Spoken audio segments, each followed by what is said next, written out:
அனைவருக்கும் அன்பு வணக்கம். டிஎன்பிஎஸ்சி ஆனது குரூப் 4 தேர்வு எழுதியவர்களுக்கு ஒரு முக்கிய அறிவிப்பை வெளியிட்டுள்ளது. இதை பற்றி முழுமையாக அறிந்து கொள்ள நம்ம சேனலை சப்ஸ்கிரைப் செய்துவிட்டு இந்த வீடியோவை முழுமையாக பாருங்கள். தமிழ்நாடு அரசு பணியாளர் தேர்வாணையம் அதாவது டிஎன்பிஎஸ்சி குரூப் 4 ஒருங்கிணைந்த சிவில் சர்வீஸ் தேர்வுக்கான விடைக்குறிப்பை தற்பொழுது வெளியிட்டுள்ளது.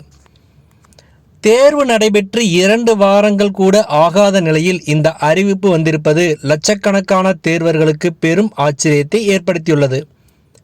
இந்த விடைக்குறிப்பு மூலம் தேர்வர்கள் தங்கள் விடைகளை சரிபார்த்து தேவையான புகார்களை பதிவு செய்யலாம்.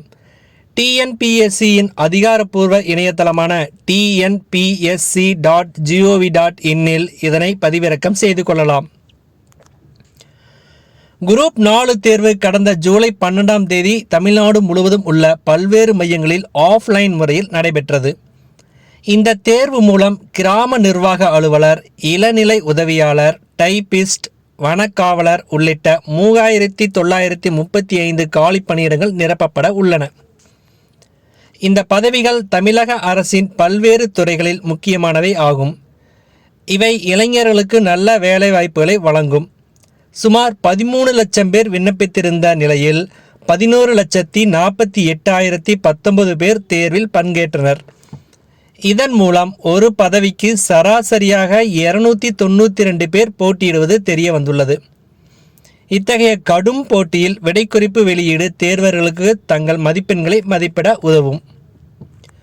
தேர்வுக்கான விடைக்குறிப்பு ஜூலை 21 அன்று வெளியிடப்பட்டது.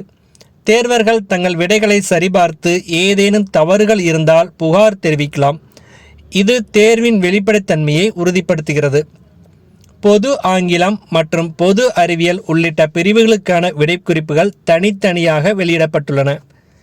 தேர்வர்கள் தங்கள் பதிவு எண், விண்ணப்ப எண் போன்ற விவரங்களை பயன்படுத்தி இணையதளத்தில் உள்நுழைந்து விடைகளை பார்க்கலாம்.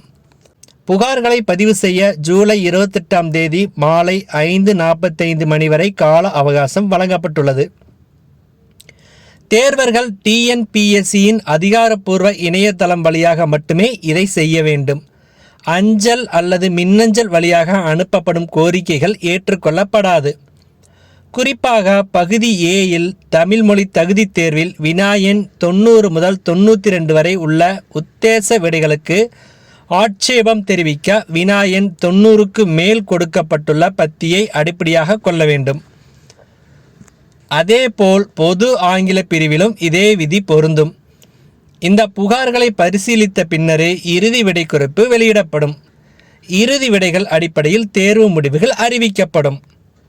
குரூப் 4 தேர்வு 10ஆம் வகுப்பு தகுதி அடிப்படையில் இருந்தாலும் முதுகலை பட்டதாரிகள் கூட இதில் பங்கேற்கின்றனர்.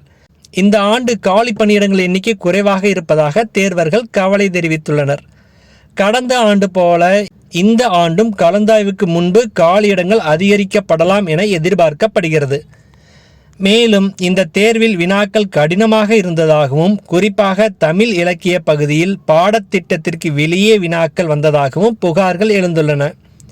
இத்தகைய குறைகளை விடைக்குறிப்பு மூலம் சரி செய்வார்களா என்பதை நாம் பொறுத்திருந்து பார்க்கலாம். நன்றி, வணக்கம்.